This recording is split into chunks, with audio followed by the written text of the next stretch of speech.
हम लोग चर्चा करते हैं कि पीटी जो खासकर बड़ा डाइसी होता जा रहा है और बेसिकली हिंदी माध्यम के अभ्यर्थी खासकर कंफर्ट फील नहीं कर रहे हैं और बहुत सारे एक तरह से भ्रम या कंफ्यूजन बने हुए हैं कि करंट कितना पढ़ें, किस तरीके से लेकर चलें। बहुत ऐसे सीनियर बच्चे भी हैं जो बहुत बेहतर आंसर लिखते हैं मेंस का, लेकिन उनका प्री क्वालिफाई नहीं हो पा रहा है। इन बातों को समग्रता से देखने के लिए हम 4 आयामों पे देखेंगे। हम जब तैयारी करें तो सबसे पहले ये देखना चाहिए कि ट्रेंड क्या है यूपीएससी का। ट्रेंड का मतलब अभी समझाता हूं, मतलब किस पार्ट से, किस टॉपिक से कितने क्वेश्चन पूछे जा रहे हैं, जिससे आपका टाइम टेबल, आप किस पे ज्यादा समय दें, किस तरीके से पढ़ें, इसकी समझ विकसित हो। फिर यह भी देखेंगे कि हम जो पढ़ाई कर रहे हैं आखिर कट ऑफ कितना जाता है, जिससे हम एक वाइज डिसीजन ले सकें। क्योंकि आपके मन में होगा ना कि सर हम कितना क्वेश्चन अटेम्प्ट करें, 100 में 100 करने चाहिए या 80 करना चाहिए, 90 करना चाहिए, अब सब क्लियर होगा। फिर कुछ पुराने सालों के क्वेश्चन, खासकर 2023 पिछले साल का ही देखते हुए 23 और 22 में से हम लोग ये देखेंगे कि नेचर ऑफ क्वेश्चन क्या है, जिससे आप जुड़ाव महसूस करें। और तब लास्ट में बात करेंगे कि किस तरीके से एक बेटर और स्मार्ट स्ट्रेटजी बनाई जा सकती है यूपीएससी प्री क्वालिफाई करने के लिए। इसमें कोई शक नहीं है कि प्री इसलिए डाइसी होता जा रहा है क्योंकि जब हिंदी माध्यम के रिजल्ट में गिरावट देखी गई तो यह देखा गया कि मेंस क्वालिफाई करने के बाद जो इंटरव्यू कॉल आता है वो परसेंटेज तो हाई है, लेकिन प्री में ही जब अंग्रेजी और हिंदी में अंतर देखा जा रहा है तो बहुत ज्यादा बढ़ गया है। तो आखिर क्या है, इन सबको देखने के लिए सबसे पहले जरा हम एक ट्रेंड, जब भी आप तैयारी करें, हमारा रोड मैप, हमारी ब्लूप्रिंट तैयार हो तैयारी की, ठीक है। आप सब पहले जितने टॉपिक हैं सब्जेक्ट वाइज उसको देखिए। सबको पता है history, polity, geography, environment ecology, Indian economy, general science and science tech, current affairs, जो मूल विषय हैं वो ये हैं। अब इनकी तैयारी करनी है तो ट्रेंड देखिए। अगर 2023 को हम मॉडल बनाएं तो हिस्ट्री से 13 क्वेश्चन आए, 13, पॉलिटी से 14 क्वेश्चन आए, ज्योग्राफी 9, एनवायरमेंट इकोलॉजी देखिए जंप है 21 क्वेश्चन 21, इकोनॉमी से 14 और जनरल साइंस साइंस टेक से 5 और करंट मिसलेनियस मिलाते हुए 24 क्वेश्चन। एक चीज तय है, ये क्यों ट्रेंड एनालिसिस आपके पास होनी चाहिए, और जब आप तैयारी करें तो सबसे पहले ये देख लें। अगर आप 12 से लेकर 23 तक को देखें, इतने लंबे साल में देखें, तो मैक्सिमम जो गया है हिस्ट्री वो 20 गया है और जो मिनिमम गया है अगर आप देखें तो वो 11 गया है। इसका मतलब एक जो अनुभव है और जो ये ट्रेंड कहता है, आप मान के चलिए कि 13 से 15 क्वेश्चन हिस्ट्री से रहेंगे। इस पहले एक एक करके हम लोग नंबर ऑफ क्वेश्चन देखते हैं। यहां हमने एक आइडिया ले लिया, इस पिछले वाले को ही इसका कलर चेंज कर लेते हैं जिससे आपको आसानी हो। मान लेते हैं 13 क्वेश्चन मिनिमम लेते हैं। उसके बाद और भी डार्क कलर में नहीं, अगर हम देखें, जैसे मैंने कहा, इसको 13 मान लेते हैं। उसके बाद ये और लाइट हो जाएगा, ब्लू देखते हैं। अगर हम पॉलिटी को लेकर देखें तो मैक्सिमम इसके 21 क्वेश्चन आ चुके हैं और एक बार 6 क्वेश्चन भी आया है। यह दिखाना चाहता हूं कि यूपीएससी क्या करती है। जो सबसे बड़ा एरिया है, जब आप पॉलिटी आपने बहुत अच्छी कर ली, 21 क्वेश्चन आए थे, खूब पॉलिटी पढ़ा, और जब गए तो सोचो 2016 के बच्चों पर क्या बीती होगी जब पॉलिटी को ही सबसे ज्यादा बल देकर गए होंगे और 6 क्वेश्चन आए। हमें सबके लिए तैयार क्यों होना चाहिए, यही बात बताना चाहता हूं। लेकिन फिर भी जो कॉमन वो है, आप मान के चलिए कि 14 से 15 क्वेश्चन, एक जनरल आइडिया लिया जाए आज का ट्रेंड तो वो कहता है 14 से 15 क्वेश्चन होने चाहिए पॉलिटी के। ज्योग्राफी 8 से 9 क्वेश्चन, एनवायरमेंट इकोलॉजी 15 से 20 तक दायरा है। देखिए बड़ा दायरा है एनवायरमेंट इकोलॉजी का। इकोनॉमिक्स आप ये मान के चलिए कि 14 से 18 रहेगी। जनरल साइंस मूव करता है, लेकिन जो आजकल का ट्रेंड है ये मैक्सिमम 10 तक जाएगा, और जो बचा मिसलिनियस वो आप देख लीजिए, जो रेंज दी हुई है उसे हम करंट के हिसाब से देख सकते हैं। ये इसलिए बताया गया कि आप जब तय करें कि किस पार्ट से हमें कितना करना है, किस पे कितना समय देना है, और बार डायग्राम से इसे और बेहतर समझाया जा सकता है। ये 22 और 23 2 साल के प्रीवियस ईयर क्वेश्चन का ट्रेंड है। 12 क्वेश्चन पूछा गया 22 में पॉलिटी से, तो 14 पूछा गया 23 में। इकोनॉमी बराबर है। मॉडर्न हिस्ट्री, अब देखिए उस ट्रेंड की एनालिसिस को साइंटिफिकली क्यों देखना चाहिए, उसका एक पहलू उदाहरण यहां देखिए। हम जब भी इतिहास की बात करते हैं, हिस्ट्री पढ़ते ही हमारे दिमाग में आता है मॉडर्न हिस्ट्री। पिछली बार 13 क्वेश्चन आए। पहले का ट्रेंड था कि मॉडर्न हिस्ट्री को बहुत अच्छे फोकस कीजिए, एंशिएंट मेडिवल को ऐसे ही देखिए। लेकिन जरा इसको देखिए नीचे, मॉडर्न हिस्ट्री 2022 में 4 ही क्वेश्चन पूछे गए, तो 2023 में 3 क्वेश्चन पूछे गए, केवल 3। और मेडिवल, एंशिएंट और कल्चर से 11 और 10 क्वेश्चन पूछे गए। इसका मतलब यह है कि आप, ये क्यों दिखना जरूरी है कि आपको अपनी पढ़ाई को किस तरह से डायनेमिक बनाना है, ट्रेंड के हिसाब से यूपीएससी किस तरह बदलाव लाती है, और आप कितने तैयार रहें कि कोई भी पेपर पूछा जाए आप कम से कम सेफ जोन में हो। उसके लिए इस ट्रेंड एनालिसिस की जरूरत है। इतिहास उसका बहुत बढ़िया उदाहरण है कि जो मॉडर्न पढ़ के केवल जाते होंगे और सोचते होंगे कि हिस्ट्री से तो मैं कर लूंगा, उनको एक झटका लगा होगा, क्योंकि 10 से 11 क्वेश्चन का गैप मिला होगा। इसी तरह साइंस टेक में एक बार 13 पूछता है तो 5 कर देता है। यहां का ग्राफ थोड़ा स्टेबल है, 11, 9, 14, 21, 21, 24 बराबरी पर है। अब देखो, तो सबसे पहले हमने यह देखा कि हमारे कौन से ऐसे टॉपिक हैं, हमारी कौन सी ऐसी चीजें हैं जहां पर नंबर ऑफ क्वेश्चन किस तरीके से आते हैं और किस तरह का ट्रेंड रहा है, कभी ज्यादा कभी कम। और इन सबके बाद एक बात और देखना जरूरी है, यह है 2018 से 2022 का प्री का कट ऑफ। हम अगर जनरल उसको लेके चलें, 2018 में 98 मार्क्स जरूर गया था, ये देखिए एकदम डिक्लाइनिंग उसमें है। 2022 में 88 मार्क्स जनरल कैटेगरी के लिए, 88.22 पे सिलेक्शन हुआ था। 2023 का अभी यूपीएससी ने कट ऑफ जारी नहीं किया है, लेकिन मान के चलते ही कि लगभग इसी के आसपास होगा, और जिस तरह का पेपर था उसमें 1-2 नंबर कम भी होगा। 88 मान के चलते हैं। इसका मतलब यह है कि 88 का मतलब कितने क्वेश्चन सही, तो 44। अब जरा मैथमेटिकल तरीके से चलिए, आपको 100 क्वेश्चन मिलते हैं प्री में, और 100 में से केवल 44% क्वेश्चन सही करने, मतलब 44, तब 88 आता है।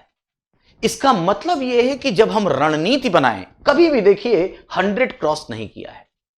इसका मतलब यह है कि अगर हम 50 क्वेश्चन को करेक्ट कर लेते हैं तो हमारा प्री इसके तहत एकदम सेफ होगा।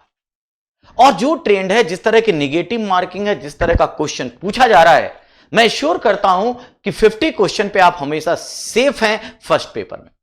ऑब्वियसली सीसेट की अपने चैलेंजेस हैं जो हम कल बात करेंगे, लेकिन यहां पर आपको 50 क्वेश्चन अगर आपने कर लिया तो आप बेटर स्थिति में होंगे। तो उस 50 की रणनीति क्या हो, आपने ट्रेंड देखा हुआ है। मैं इसकी शुरुआत करूंगा जब मैं स्ट्रैटेजी में पहुंचूंगा।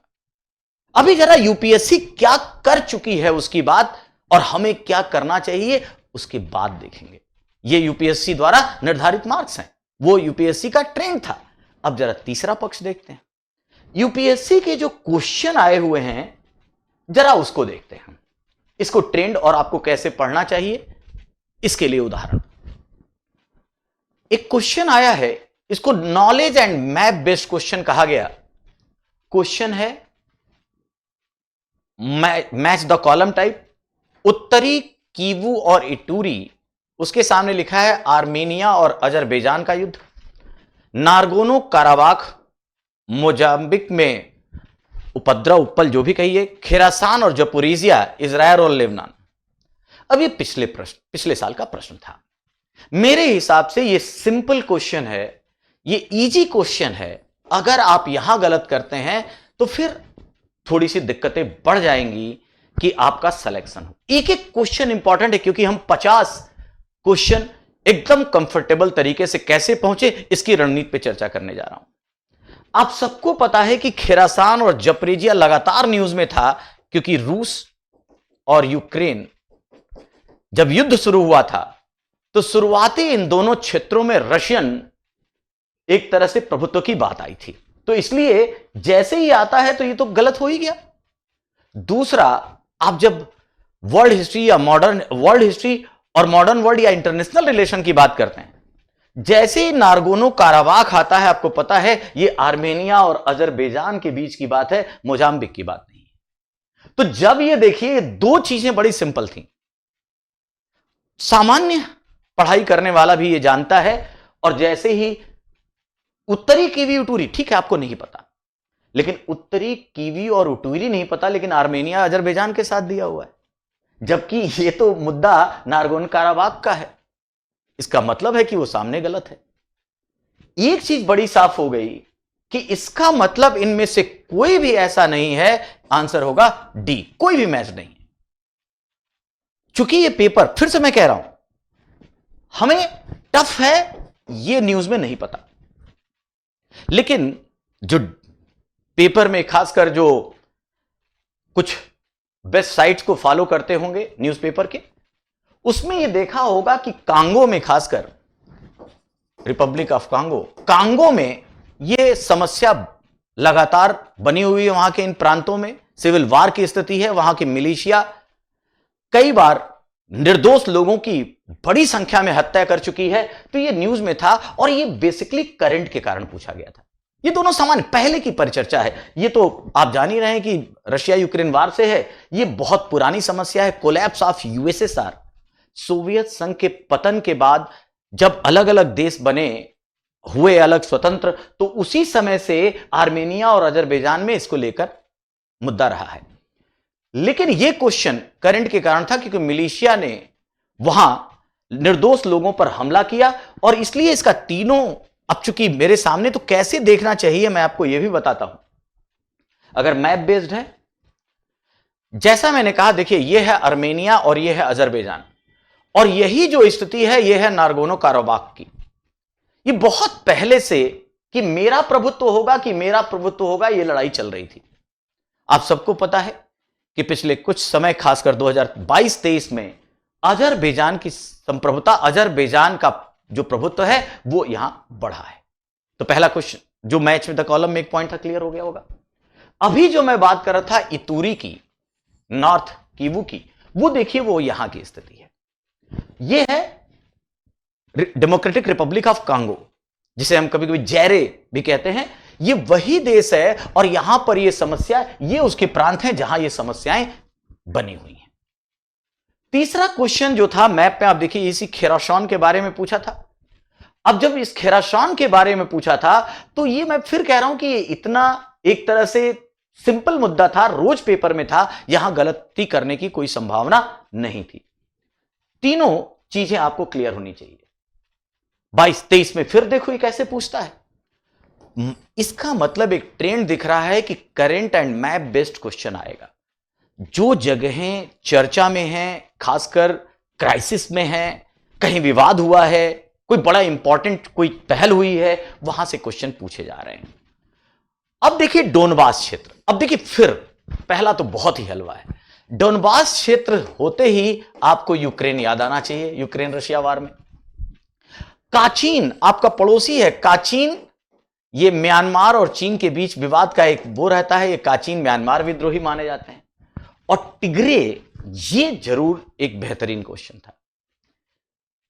एक्चुअली पिछले 20 सालों से इथोपिया और इरिट्रिया के बॉर्डर पर एक लड़ाई चल रही है, इथोपिया में है, और यह समस्या टिग्रे, इन लोगों ने एक यूनियन बनाया है, एक पैरेलल फोर्स खड़ी की है अपनी आजादी को लेकर, और कहा जाता है इरिट्रिया इसका समर्थन कर रहा है। तो इथोपिया और इरिट्रिया, तो ये लगभग 2 दशक 20 साल से चल रहा है। अब आप कहेंगे सर क्यों? तो 23 में इसलिए पूछा ये क्वेश्चन क्योंकि 20 साल पूरे हुए, 2 दशक पूरे होने के बाद कई जगह इसकी चर्चा हुई थी, इसलिए क्वेश्चन पूछ दिया। अब आप, इसका मतलब है अगर कोई चीज चर्चा में अपने 10 साल 20 साल 25 साल करने पे हो रही है, यूएन में चर्चा हो रही है, या इन जगहों पर कोई महत्वपूर्ण कोई पहल की गई है, तो वो आपके यूपीएससी कैंडिडेट के लिए इंपॉर्टेंट हो गई।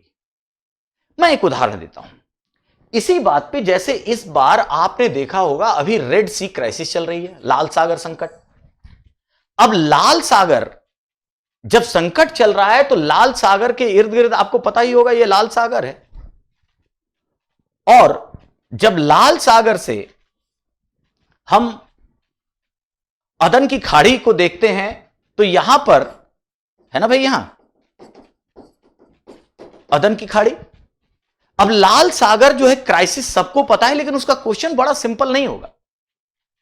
अब आपको इस पूरे पेरिफेरी को पढ़ना होगा, और जब पूरे पेरिफेरी को पढ़ना होगा तो आपको यह भी पता होगा कि ये जो बहुत छोटी जलसंधि है ये बाब अल मंदेब है।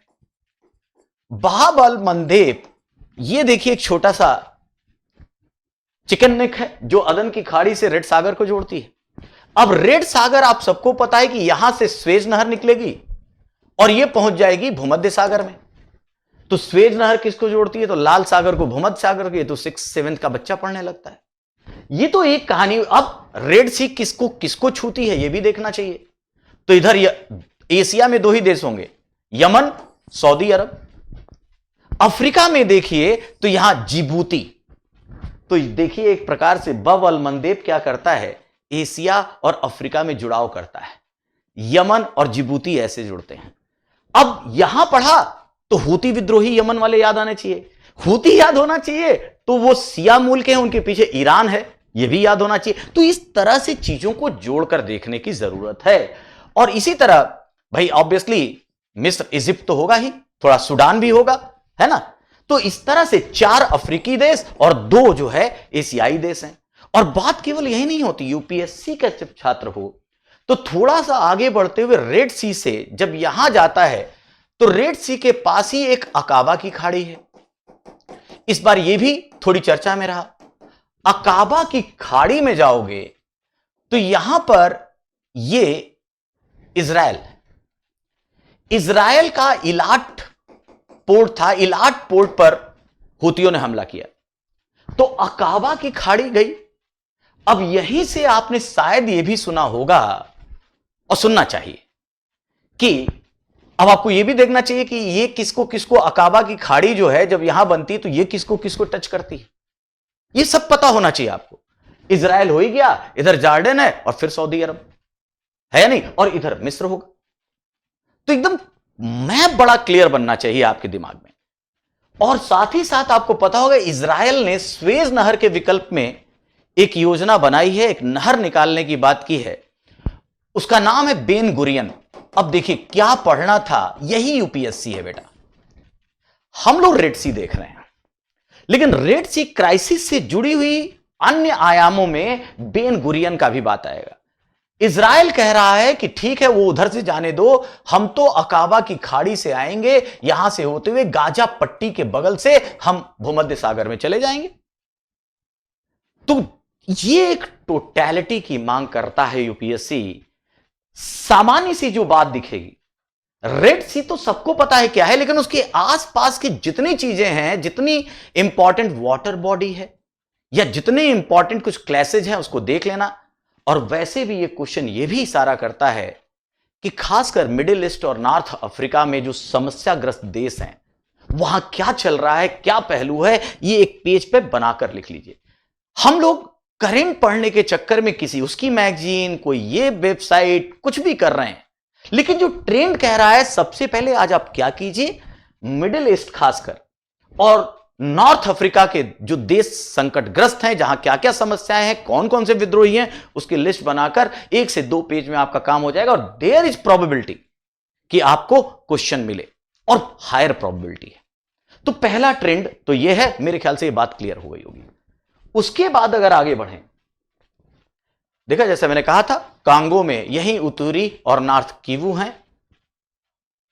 तो एक ट्रेंड ये रहा, मैप बेस्ड क्वेश्चन पढ़िए, करंट और आईआर या इकोनॉमी जिस तरह की चीजें हैं, अगर कोई चर्चा में है कोई विषय तो उसको ले जाकर मैप में देखिए कि वहां क्या है, और केवल उसी को मत देखिए, उसके इर्द गिर्द की चर्चाएं भी देखिए। जैसे मैंने अभी कहा रेड सी है तो अकाबा जाइए, बेन गुरियन प्रोजेक्ट पे भी बात कीजिए। अब देखो दूसरा ट्रेंड, क्योंकि अभी मैं रणनीति पे नहीं हूं, मैं भी यूपीएससी दिखा रहा हूं। दूसरा क्वेश्चन हमारे आरएनडी टीम ने कहा ये कीप कॉम एंड रिकॉल। ये क्वेश्चन देखने में भारतीय इतिहास के संदर्भ में मूल ग्रंथों पर विचार कीजिए। अब जब आप देखेंगे, पढ़ना शुरू करेंगे, नेतिपक्करण, परिशिष्ट पर्वण, अवदान शतक, त्रिषष्टि लक्षण महापुराण, हो सकता दिमाग खराब हो जाए, अरे यार इसमें से तो बहुत कम जानते हैं। कूल, सही लिखा। क्योंकि जैसे ही हम ये बात कहते हैं, देखिए अगर थोड़ी भी सीरियस पढ़ाई की गई होगी तो आप सबको पता है कि अवदान शतक तो बौद्ध धर्म का एक इंपॉर्टेंट ग्रंथ है। जैसे ही बौद्ध धर्म ये निकलता है, ये चीज तो तय हो गई। तीसरा निकलते ही ये तो एलिमिनेशन हो गया भाई। पिछली बार मैंने कई बच्चों से कहा कि सर इस बार एलिमिनेशन, लोग कहते रहे एलिमिनेशन होगा ही नहीं, ये तो मैं ऐसे ही कर रहा था, ये हो गया। हमें नहीं पता नेतिपक्करण, और सही बताएं टीचर अब देखने के बाद या फिर जो लड़के खोजने के बाद बोले नहीं मुझे पता था, तो पीटी में याद रखना जिसको 100 क्वेश्चन पता होते हैं उसका कभी प्री नहीं होता है, वो केवल बकवास करते हैं लोग। अगर बेहतर विद्यार्थी भी हो तो वो 60 बहुत अच्छा अटेम्प्ट करके 60 तक की गारंटी ले सकता है, उससे ऊपर नहीं। और सच्चाई यह है कि पेपर इस तरह बन रहा है, ये ट्रेंड बता रहा है कि वहां पर 40 क्वेश्चन ही डायरेक्ट आएंगे आपको, बाकी जो मैं बताने जा रहा हूं। तो बौद्ध धर्म में होती, देखो ये एलिमिनेशन रणनीति है, और इतनी पढ़ाई अवदान शतक बड़ा फेमस है। परिशिष्ट पर्वन आपको पता होना चाहिए, हेमचंद्र सूरी जैन, और ये भी चूंकि एक इंपॉर्टेंट ग्रंथ है जैन का। बौद्ध और जैन दो ऐसे चैप्टर हैं जहां से हर साल 1 से 2 प्रश्न है। कभी कभी इतना टफ कर देता है कि सामान्य पढ़ाई से नहीं हो सकता, छोड़ दीजिए। आप इतनी पढ़ाई कीजिए कि आपको लगे कि अगर मुझे नहीं आता है तो उसको भी नहीं आता। यह सेलेक्टिव है। बौद्ध और जैन यहां से सामान्यतः प्रोबेबिलिटी लगभग 1 के आसपास है। जब आपको एक प्रश्न पूछेगा तो थोड़ा ठहराव से पढ़िए, खूब दबा के पढ़िए, गंभीरता से पढ़िए, तो यह तुरंत पता चल जाएगा। अब देखिए परिशिष्ट पर्वण पता है।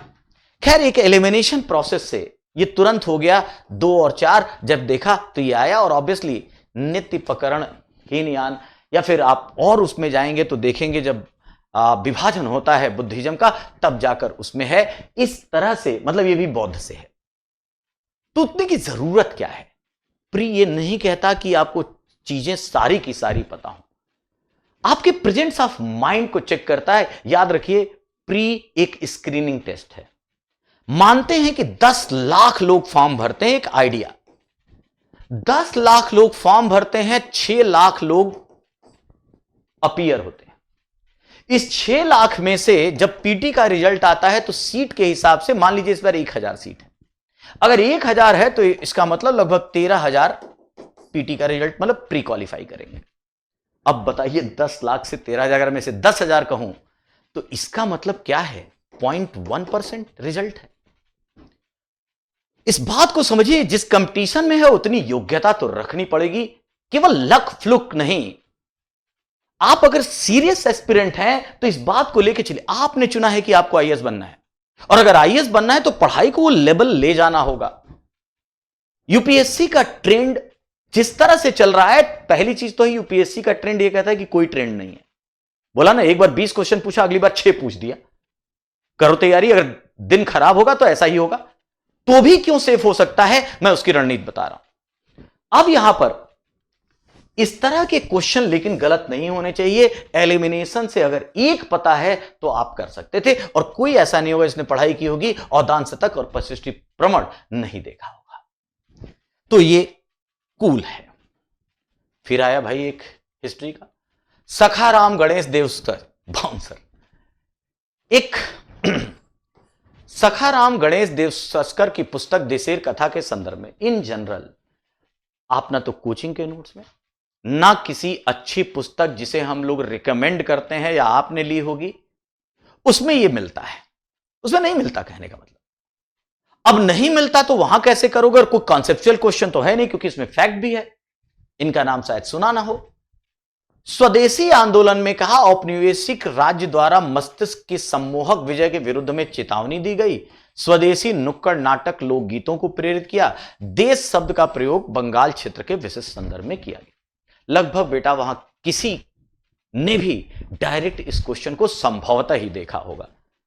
सब नहीं करना है, कई क्वेश्चन बड़े ग्रैंड उससे छोड़ दो। अगर नहीं समझ में फैक्चुअल है छोड़ दो ना। अभी 99 बचे हैं, मैंने कहा 50 क्वेश्चन पे विजय है। यहां पे जो समय बचेगा उसका इस्तेमाल जहां रीजनिंग लगानी होगी, कॉन्सेप्ट लगाना होगा, वहां देना। ये समय बचाता है ऐसा क्वेश्चन, ये भी पार्ट है। ये बात अलग है कि जब हिस्ट्री में बहुत ध्यान से देखोगे, खासकर ऑप्शनल वाले तो पढ़ते हैं भाई, पहली बार माना जाता है स्वराज का सुझाव इन्होंने ही दिया था और अरविंद घोष और इनकी बड़ी निकटता थी। नुक्कड़ नाटक लोकगीतों को प्रेरित किया। और जब ये देश शब्द कहते हैं तो देश का मतलब बंगाल नहीं है, वो पूरे भारत की बात कहते हैं, राष्ट्र की बात कहते हैं, जिसे अरविंद घोष ने बाद में इंडिपेंडेंस स्वतंत्रता तक की बात कही।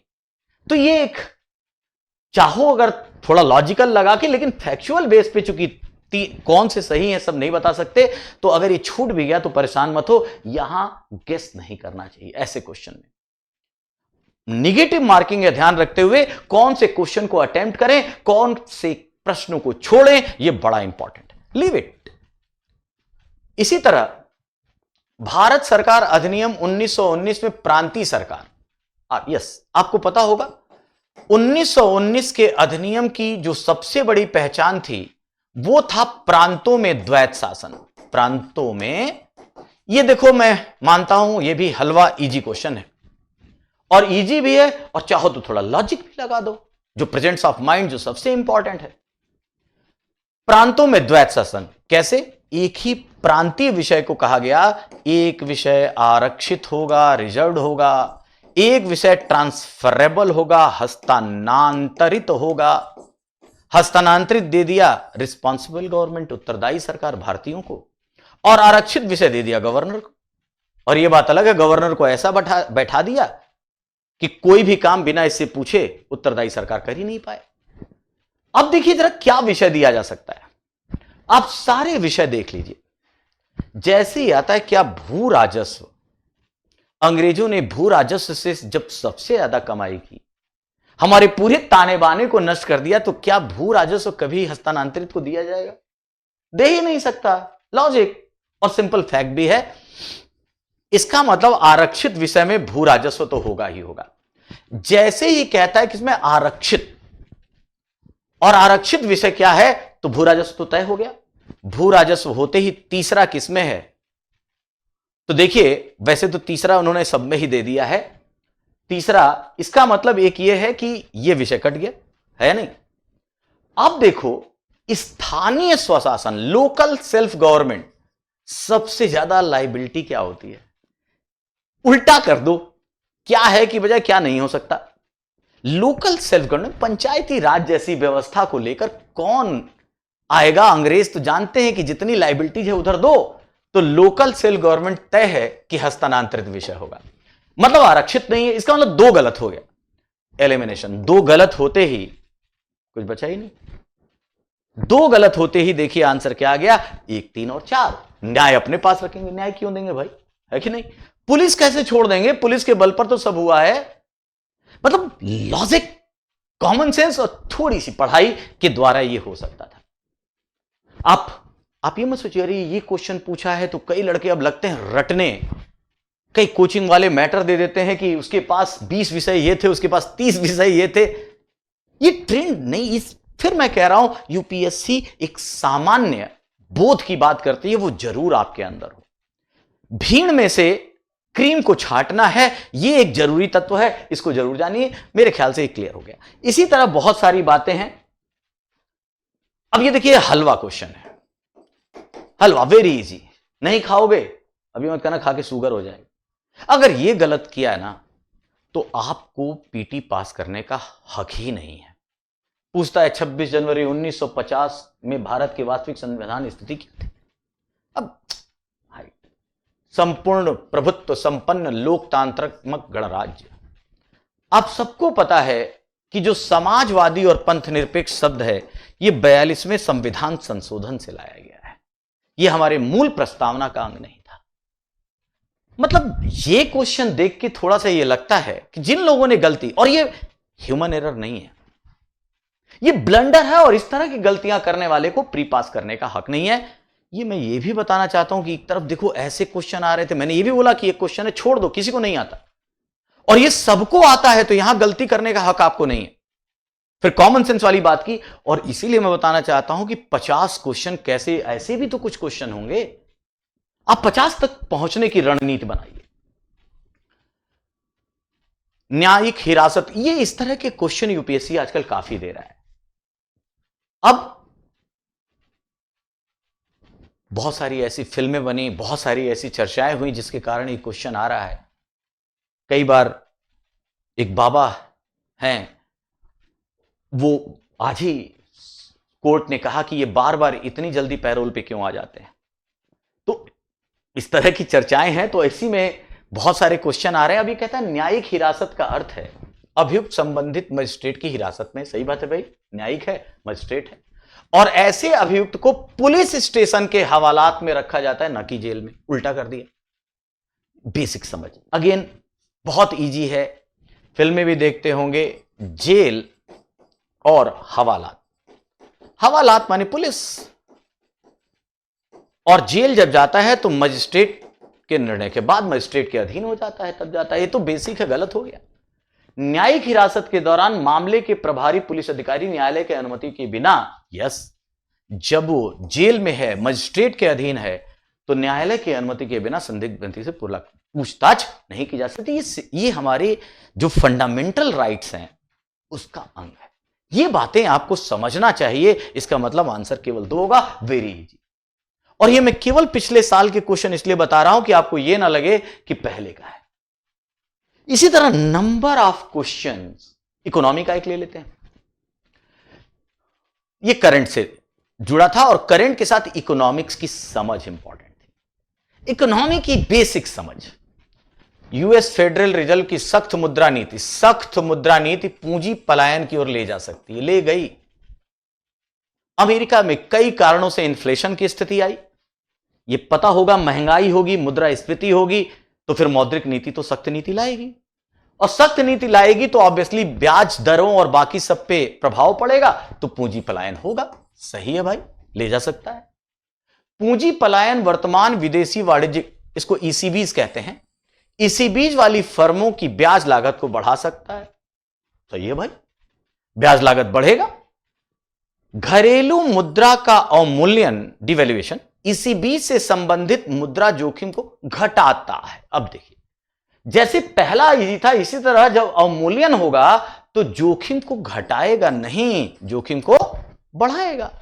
इसका मतलब यह है कि तीसरा गलत हो गया, और तीसरा गलत होते ही देखिए फिर आपका आंसर बड़ा साफ है, एलिमिनेशन से भी। अगर केवल तीसरा पता है सिंपल लॉजिक से तो एक, इसलिए उन्होंने कॉन्सेप्ट दिया। अमेरिका में ऐसी स्थिति आई, फेडरल बैंक जो है वहां पे दर बढ़ा रहा था, तो क्या क्या प्रभाव पड़ा, उससे प्रभावित ये क्वेश्चन है। लेकिन इस क्वेश्चन को आप ये मत समझिए कि अमेरिका का फेडरल बैंक का नीति पता है कि नहीं, आपको बेसिक अंडरस्टैंडिंग ऑफ इकोनॉमिक्स है कि नहीं, उससे रिलेटेड है। ऐसे नंबर ऑफ क्वेश्चन हैं। साइंस टेक बड़ा इंपॉर्टेंट है, ये भी ले लें, नहीं तो कहेंगे आप। जीएम सरसों में मृदा सॉइल बैक्टीरिया के जीन होते हैं जो अनेक किस्मों को पीड़कों के विरुद्ध प्रतिरोध का गुण देते हैं। देखिए, जीएम सरसों, चूंकि सुप्रीम कोर्ट का निर्णय आया है कि अभी जीएम मस्टर्ड, जिसे हमने धारा 11 कहा है, नाम दिया है, उसको अभी जब तक इसका पर्यावरणीय प्रभाव पूरी तरह नहीं देखा जा सकता, इसे लागू ना कीजिए। आप सबको पता है कि भारत की एक अचीवमेंट थी, सरसों एक यूनिक पौधा होता है जिसमें मेल और फीमेल दोनों और यह अपने से ही स्वपरागण का गुण रखता है। जब स्वपरागण का गुण रखता है तो उसको किसी चीज को रोककर और फिर बाहरी किसी जीन का गुण लाना टफ काम था। जो बीटी ब्रिंजल में या बीटी कॉटन में दिक्कत नहीं थी, सरसों एक ऐसा पौधा है जो स्वपरागण की उससे चलता है। ऐसे में यह थोड़ा टेक्निकली एक स्मार्ट वर्क था। अब देखो इसमें भी जो क्वेश्चन पूछा गया है, एक तो पहला जैसे ही आप देखते हैं ये पूरे उसमें हिट रहा, चूंकि दिल्ली में जो लोग तैयारी करते होंगे बहुत जानते होंगे, दीपक पेंटल साहब के नेतृत्व में ये हुआ, एक्स वीसी रहे हैं डीयू के, और उनके नेतृत्व में ये जीएम सरसों का विकास किया गया है। तो पंजाब विश्वविद्यालय आते ही गलत होना चाहिए या दिल्ली यूनिवर्सिटी आना चाहिए था, अपने आप तीसरा गलत हो गया। फिर देखिए हालत वही, तीसरा गलत होते ही केवल 2 सही है क्योंकि बाकी में 3 है। और याद रखिए ये कीट प्रतिरोधक क्षमता की जगह इसमें वैरायटी इल्ड बढ़ाने की बात है, उत्पादन को ज्यादा करने की बात है। और इसीलिए कहा गया था उस समय कि लगभग 40% तक जो सरसों की पैदावार है वो बीटी जो ये सरसों है, मस्टर्ड है, जीएम, उसमें बढ़ाई जा सकती है। इसका मतलब यह है कि पहला वाला भी जो मेन पीड़क प्रतिरोध का गुण देते हैं, नहीं, यह हाई इल्डिंग से संबंधित था। लेकिन उतना क्यों जानना, एक बेसिक सा अब बताओ, सामान्य विज्ञान या बैक्टीरिया क्या है, वायरस क्या है, या बहुत ये परागण वाली बात, वो तो डेप्थ में पढ़नी चाहिए जब आप यूपीएससी तैयारी कर रहे हैं, लेकिन यहां तो लेना देना ही नहीं है। एक सिंपल सा करंट की न्यूज जानते उससे हो जाता। तो इस तरह के प्रश्न आ रहे हैं और ये सब मैंने 22 और 23 को बताया। एक क्वेश्चन और देखते हैं। पीएसएलवी से वे उपग्रह प्रमोचित किए जाते हैं जो पृथ्वी के संसाधनों के मॉनिटरिंग में उपयोगी संसाधन, रिसोर्स मॉनिटरिंग। जीएसएलवी को संचार उपग्रह। अब ये तो फिर मैं कहूं कि अगर आप इसको नहीं करते हैं तो आपको फेल होने का पूरा अधिकार था। आप सबको पता है कि भारत जो है पीएसएलवी में बहुत स्ट्रांग है। ये 4 चरणों वाला इंजन है पीएसएलवी। प्रथम और तृतीय में सॉलिड ईंधन और दूसरे और चौथे में लिक्विड ईंधन। इसको विकास इंजन भी कहते हैं। और हम पीएसएलवी में इतने सक्षम है, इतनी जबरदस्त रणनीति है कि अभी हमने आदित्य L1 किया। सोचो आदित्य L1 के लिए भी हमने पीएसएलवी संस्करण का ही इस्तेमाल किया। पीएसएलवी C57 जाकर देखिएगा। इसका मतलब हमें पता होना चाहिए कि इसका एक्सटेंडेड रूप पीएसएलवी की हमारी तकनीक कितनी उन्नत है। दूसरा होता है जीएसएलवी, और जीएसएलवी की बात करें तो आप जानते हैं ये 3 चरणों वाला है, नीचे सॉलिड, फिर लिक्विड, फिर क्रायोजेनिक। और क्रायोजेनिक बहुत ऊंचाई तक तो ये ले जाता है भाई जियो स्टेशनरी अर्थ ऑर्बिट में, लगभग 36,000 किलोमीटर की ऊंचाई पर। और ये जो है ये ध्रुवीय कक्षा में पोलर ऑर्बिट में ले जाता है, ध्रुवीय कक्षा में ले जाता है, निचली कक्षा से ऊपर 1000 किलोमीटर से ऊपर ले जाता है। तो यहां पर जब बात होगी तो ऑब्वियसली जितने रिसोर्स वाले मैनेजमेंट है यहां से, और संचार तो भाई यहां होगा ना, कम्युनिकेशन वाले यहां होते हैं। तो इसका मतलब पहला स्टेटमेंट सही है। पीएसएलवी द्वारा प्रमोचित उपग्रह आकाश में एक ही स्थिति में स्थायी रूप से जैसा कि पृथ्वी के, गलत है। ये तो नाम ही है geostationary Earth orbit. GS भूस्थैतिक में तो ये तो मतलब आपने अगर 9th 10th भी पढ़ा होगा तो ऐसी गलती नहीं होनी चाहिए। भूस्थैतिक तो जीएसएलवी से छोड़ा जाएगा ना, पहले ही मैंने बना दिया था बिना देखे। वहां पे जीयू में क्या होता है कि पृथ्वी के एकदम जो समानांतर ऐसे यहां पर पृथ्वी के एक सापेक्ष, और यहां से ये दोनों की ये ऐसे घूमने लगता है। और जब घूमने लगता है ऑर्बिट में, तो जब यहां से देखोगे और दोनों एक, ये भी आप जानते हैं पृथ्वी 24 घंटे में एक चक्र पूरा करती, यहां भी ऑर्बिट 24 घंटे में। तो क्या होता है, वेलोसिटी, रिलेटिव वेलोसिटी 0 हो जाती है। यहां से देखोगे तो ये भी घूम रहा है, ये भी घूम रहा है, तो हमेशा लगेगा कि ये स्थिर है ना। तो ये जीएसएलवी मार्क 3 एक 4 स्टेज वाला, अब देखो जीएसएलवी कह रहा है 4 स्टेज वाला, मतलब बेसिक प्रथम और तृतीय ठोस तथा ये एकदम इसका उठा के रख दी। अब ये सब गलतियां कैसे बताएं, सिंपल नॉलेज है। इसका मतलब यह है कि केवल एक सही था। और ये फिर कह रहा हूं, अगर इस तरह के क्वेश्चन मैं ये नहीं कह रहा हूं कि क्वेश्चन टफ नहीं है, या मैंने ऐसे बहुत सारे प्रश्न दिखाए जिसमें बहुत तरह की समस्याएं हैं। अब आते हैं स्ट्रैटेजी पे। ये क्वेश्चन मैंने क्यों पिक किए? कुछ इजी, कुछ कॉन्सेप्चुअल, कुछ बेसिक, कुछ करंट, कुछ बाउंसर्स। अब हम अगर रणनीति की बात करें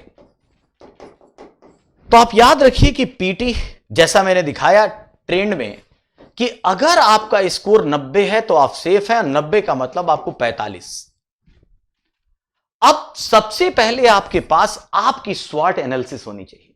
पहला पॉइंट प्री निकालने के लिए आपको अपनी स्ट्रेंथ और वीकनेस पता होनी चाहिए। स्ट्रेंथ एंड वीकनेस पता होनी चाहिए।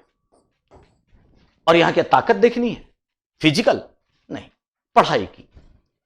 मैंने ट्रेंड जब दिखाया था तो आपको यह भी बताया। अब जरा उस ट्रेंड के हिसाब से देखिए।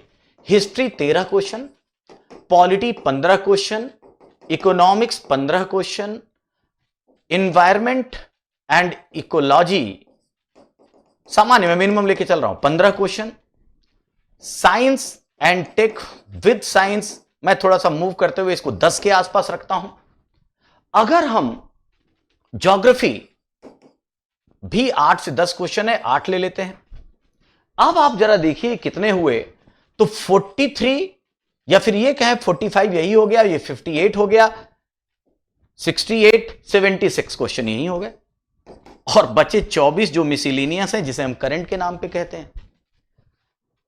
अब हमारी स्ट्रेंथ, जब हम पढ़ाई कर रहे हैं, ये तय है सब हटाओ। हो सकता है मैं जो बेसिक कहूं, हिस्ट्री, पॉलिटी, ज्योग्राफी और इकोनॉमी, बेटा ये तो पढ़ना ही है ना। और ये सब पहले मेंस, एकदम मेंस की तरह से कॉन्सेप्चुअली तरीके से पढ़िए अच्छे से। हिस्ट्री, पॉलिटी, ज्योग्राफी, इकोनॉमी कम से कम इतना मजबूत रखेंगे, तब भी आप देखिए कि आपको जो मैंने यहां कहा 15, 15, 30, 8, 38, 38 और 13, एक तरह से 51 क्वेश्चन हो गए। मैं हमेशा कहता हूं कि सबसे पहले जो हम सो कॉल्ड स्टैटिक पार्ट कहते हैं, इस स्टैटिक पार्ट को बहुत गंभीरता से पढ़ो बेटा। इतिहास के क्वेश्चन जो हैं, जो मैंने दिखाया आपको 13 में से, लेकिन यहां समस्या क्या है? पहले यह करो कि 51 क्वेश्चन मैंने दिखाए कि यहां से हैं, और जो रेस्ट है उसमें बहुत पार्ट है। सर्टेनिटी जो है, जो निश्चितता है, पहले उसको सिक्योर कर लो। अनिश्चित को कोई सिक्योर नहीं कर सकता। हम लोग क्या करते हैं, एक दो ऐसे क्वेश्चन जो बकवास टाइप आए, बाउंसर टाइप आए, उस पर मेहनत करने लगते हैं, हम वही पढ़ाई करने लगते हैं। कुछ कारणों से ऐसा क्वेश्चन पूछा जाता है। मान लीजिए पहले तो ये स्ट्रेंथ आपको बनानी ही बनानी है, जब प्री मेंस दोनों के सब्जेक्ट में, दोनों में ही कॉमन है और मजा भी आता है।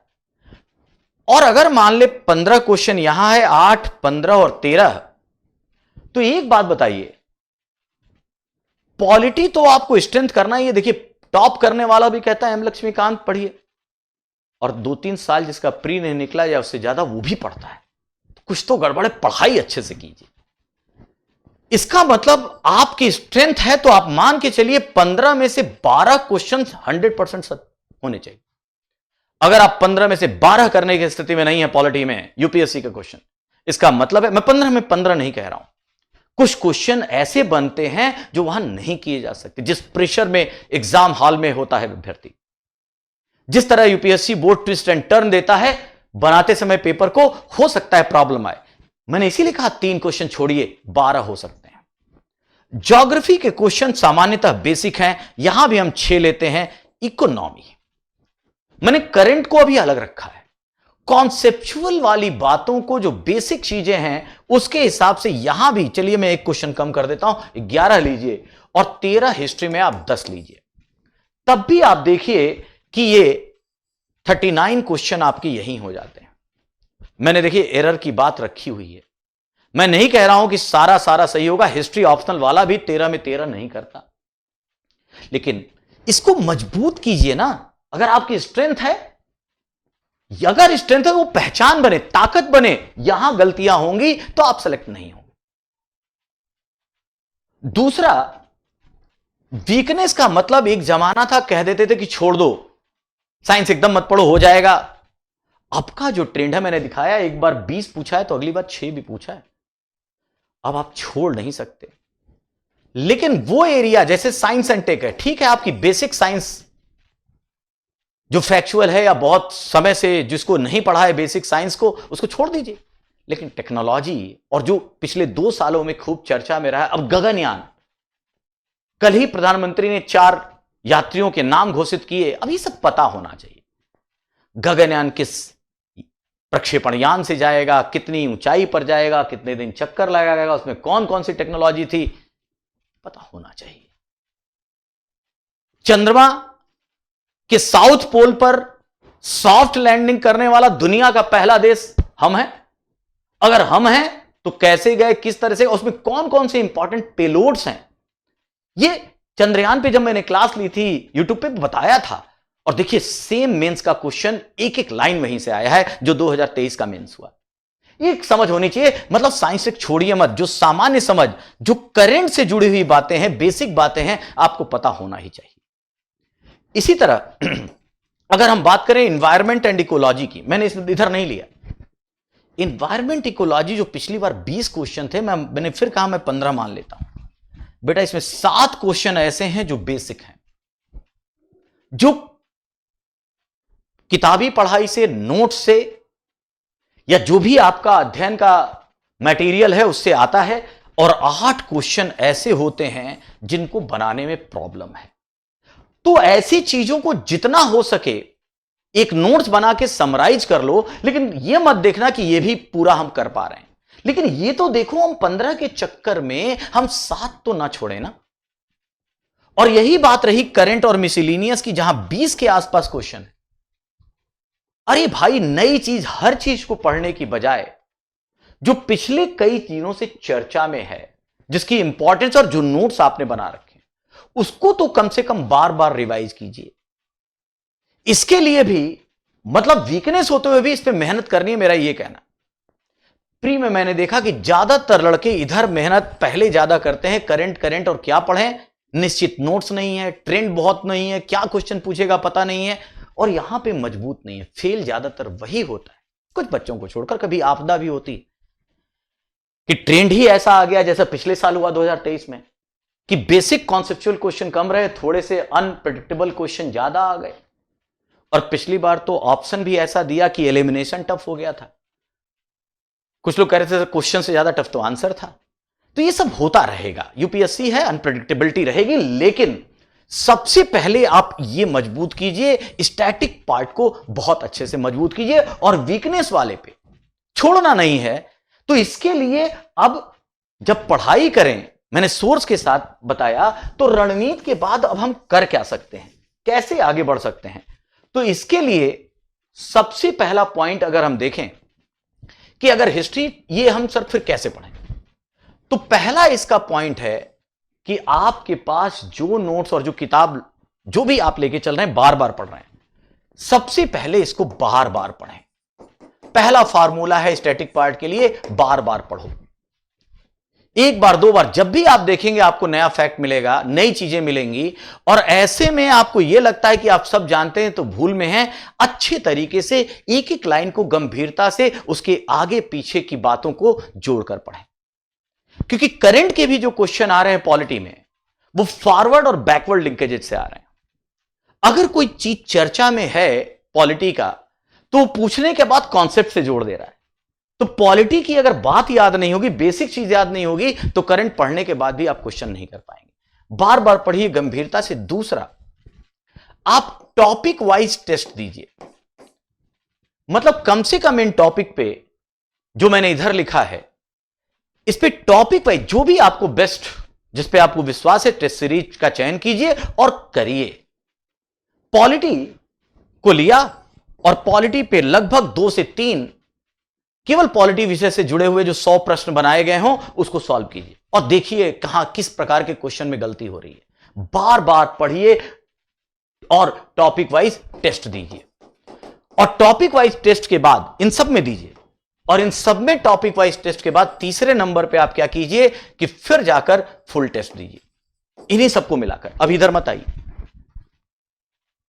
आपने मेंस की पढ़ाई और कॉन्सेप्चुअल आपकी क्लियरिटी है, तो याद रखिए यहां कोई दिक्कत नहीं होगी। तो सबसे पहले स्ट्रेंथ को स्ट्रेंथन करने के लिए उस नोट्स को जो भी एक, क्योंकि एक ऐसा टॉपिक है जहां पर एक तरह से कहें मटेरियल की कमी नहीं है, अच्छे से जो भी है उसको पढ़िए और बार बार पढ़िए। नहीं कि कोई नई चीज मिल गई तो नया उठा लिया, फिर कोई तीसरा उठा लिया। याद रखिएगा इस पार्ट के लिए एक चीज को 5 बार पढ़ना सक्सेस फार्मूला है, लेकिन 5 चीज ले ली और एक ही बार पढ़ा तो ये अनसक्सेस फार्मूला है, नो है।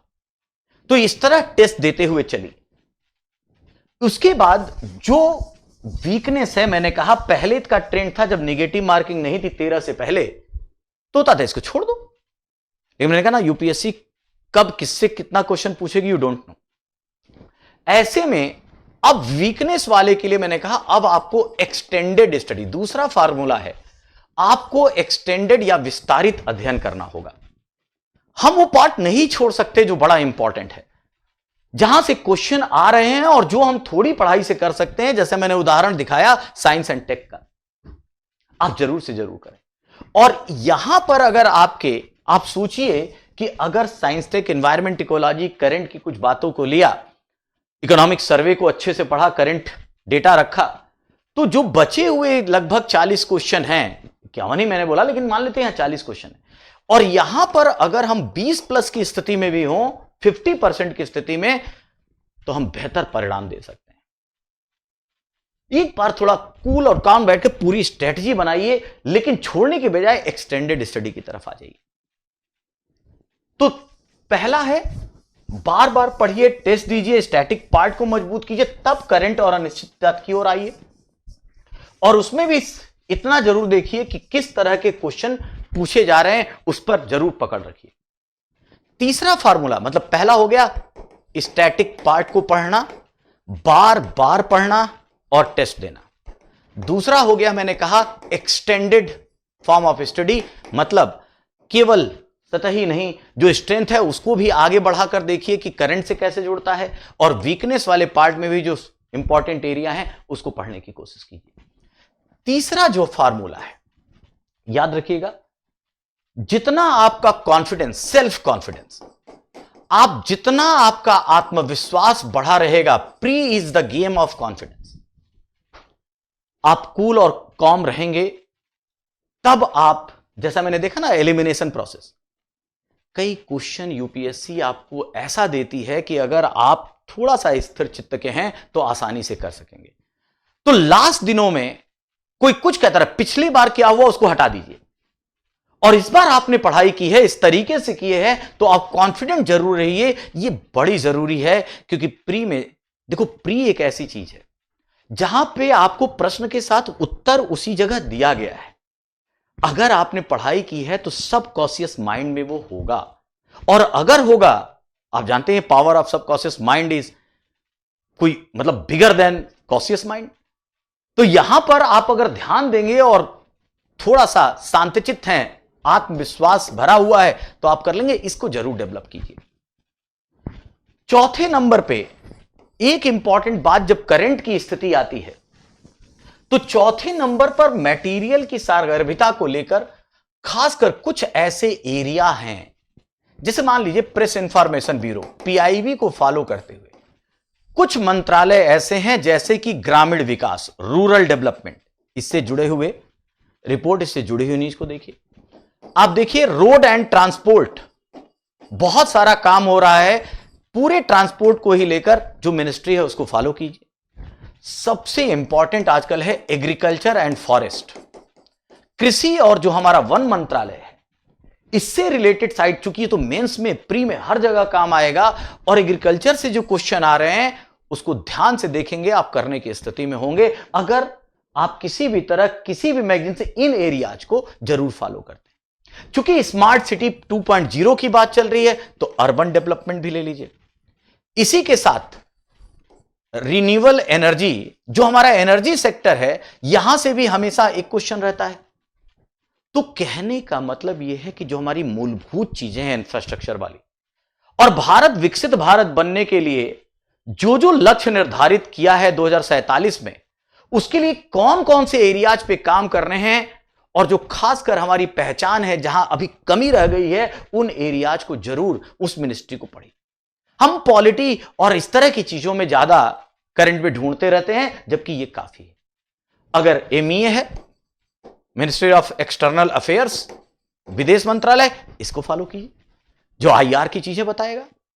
तो 10-12 ऐसी जगह, ऐसे मंत्रालय, ऐसे विभाग हैं जो भारत में जो विकास है, जो कहिए उसको पाना जरूरी है, वो है जिसको आपको देखना ही देखना है। और इसका एक और आइडिया है, अगर हम इस विषय को ऐसे कह दें कि आप सस्टेनेबल डेवलपमेंट गोल्स देखिए, और जो एसडीजी के 17 लक्ष्य हैं, उन 17 टारगेट को अपने टेबल पर बना लीजिए, और 17 क्या हैं, उसके बारे में भारत क्या क्या प्रयास कर रहा है।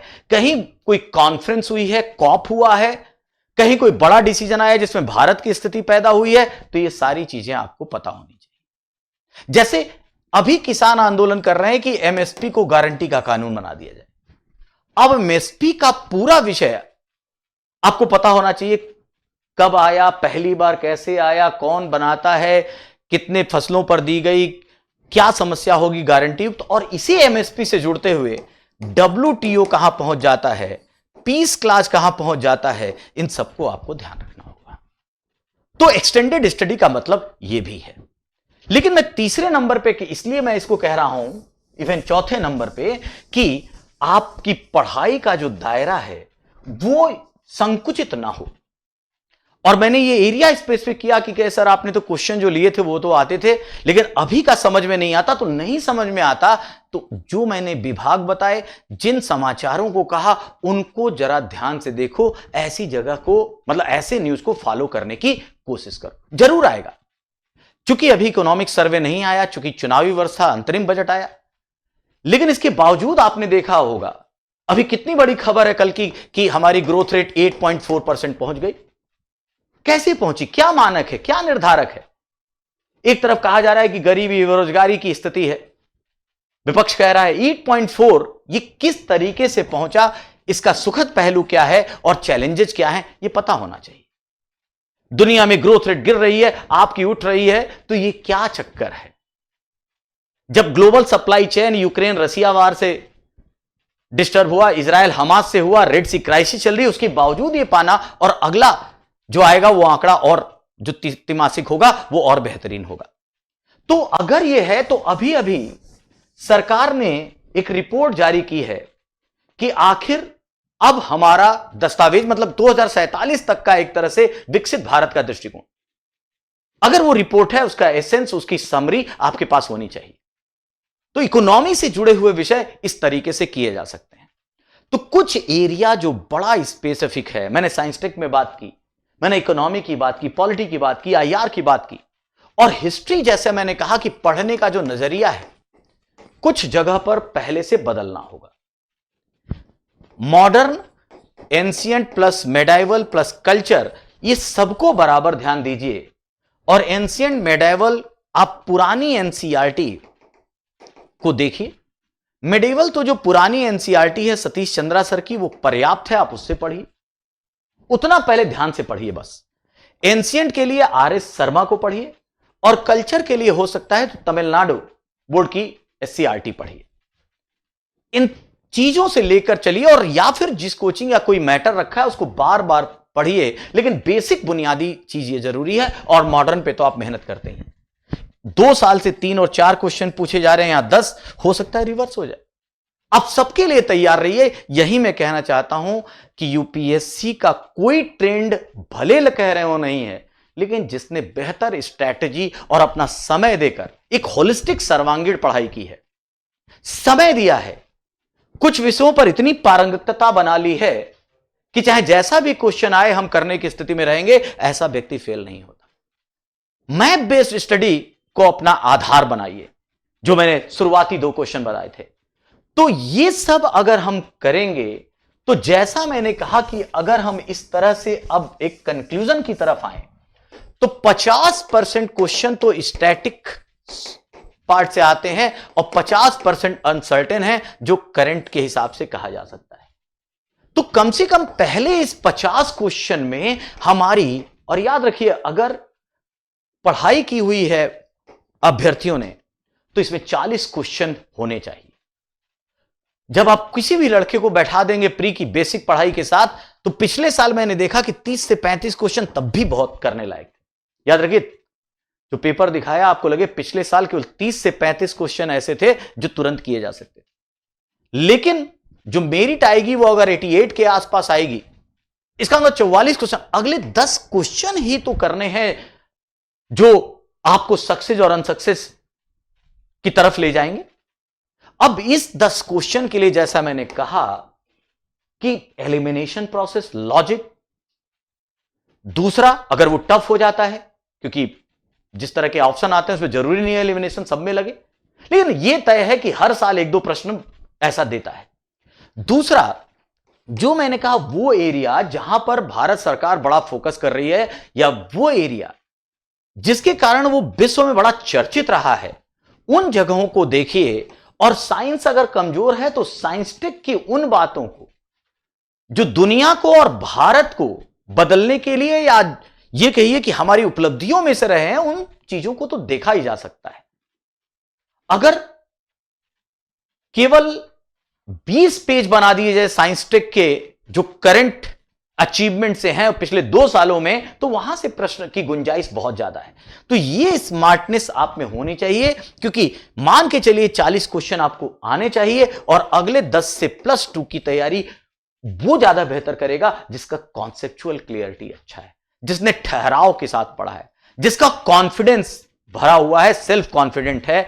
और जो ह्यूमन एरर, कोई शक नहीं है कि 1-2 क्वेश्चन ह्यूमन एरर हो सकते हैं, लेकिन ह्यूमन एरर अगर 2 से ज्यादा हुई तो आप पास नहीं कर पाएंगे। और सबसे बढ़कर प्रैक्टिस कीजिए बार बार टेस्ट से कि ब्लंडर्स ना हो, बड़ी गलतियां ना हो। अगर बेसिक और इजी क्वेश्चन, हलवा क्वेश्चन गलत होने लगेंगे तो यह तो दिक्कत आएगी आएगी। तो अपनी रणनीति को शार्पर बनाइए। मैं हमेशा कहता हूं 26 मई को अगर प्री देने जा रहे हो, जितना समय आपके पास है, याद रखिए सीधे एग्जाम में मत कूदिए। अब्राहम लिंकन का वो कोट बड़ा इंपॉर्टेंट है कि यदि मुझे पेड़ काटने के लिए 10 घंटे मिलते हैं तो पहले 6 घंटे में आरी की धार तेज करूंगा। प्रोसेस मजबूत है ना, तो फिर परिणाम मजबूत होगा। MS धोनी जो क्रिकेट कैप्टन हमारे रहे हैं, कैप्टन कूल, उन्होंने भी कहा था कि प्रोसेस पे ध्यान दीजिए, इतनी मजबूत तैयारी कीजिए कि परिणाम अपने आप आपके अनुकूल होने लगे। इसीलिए रोड मैप बनाइए।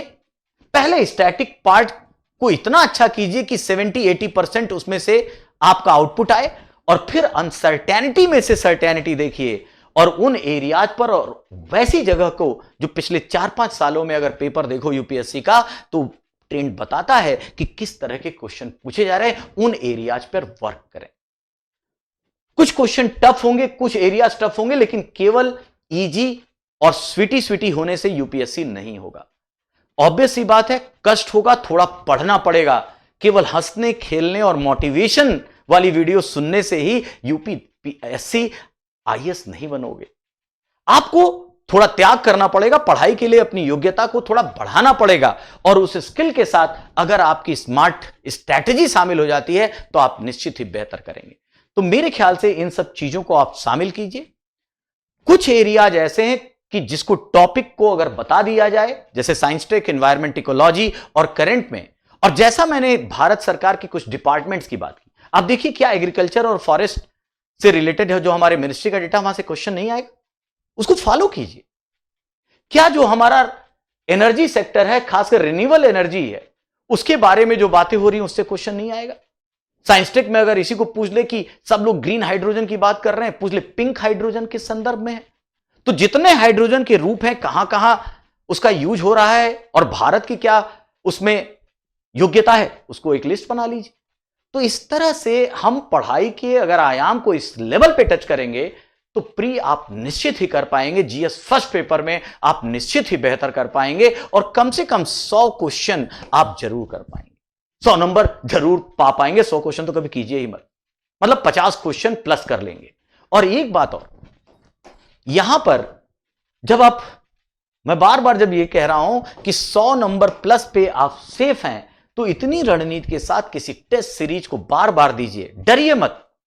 और याद रखिए, कोचिंग, किसी भी कोचिंग का जो टेस्ट सीरीज होगा वहां कई बार बहुत टफनेस लेवल ज्यादा होती है, इजी होती है, लेकिन यूपीएससी का पैटर्न बड़ा यूनिक पैटर्न है।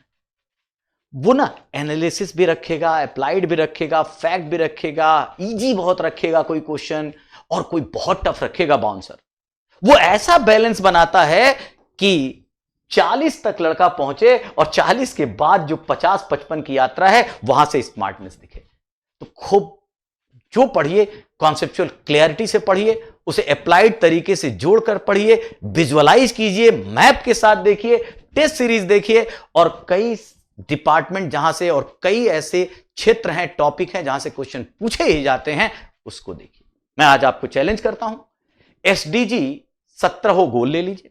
उन 17 गोल पर कौन सा डिपार्टमेंट क्या क्या काम कर रहा है और वर्ल्ड में इसके बारे में क्या कहा गया, क्या स्थिति है, क्या चर्चा हुई, भारत ने उसमें क्या कहा, इन सारी चीजों को लेकर देखिए, आपको सर्तिया एक क्वेश्चन मिलेगा। तो जो अनसर्टेन में भी सर्टेन है उसकी तरफ आप जरूर बढ़िए। मेरी तरफ से wish you all the best, my best wishes for your success. Thank you.